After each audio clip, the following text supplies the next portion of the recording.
ভাপা পিঠা রে তোরে খাইতে গিয়া আমার মুখটা সইলা গেছে রে। ওরে গুড়ের পিঠা খাইতে গিয়া মরিচ পিঠা খাইয়া হেচকি কলে পইড়াই আমার জান্না বসে যায় রে। পিঠা চোরা রে, আরে পিঠার ঝালে কেন মুখে পান সুপারি তুইলা দে।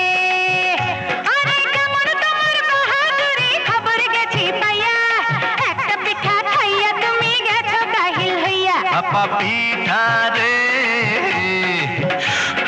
তোরে খাইতে গিয়া আমার মুখটা সইলা গেছে রে।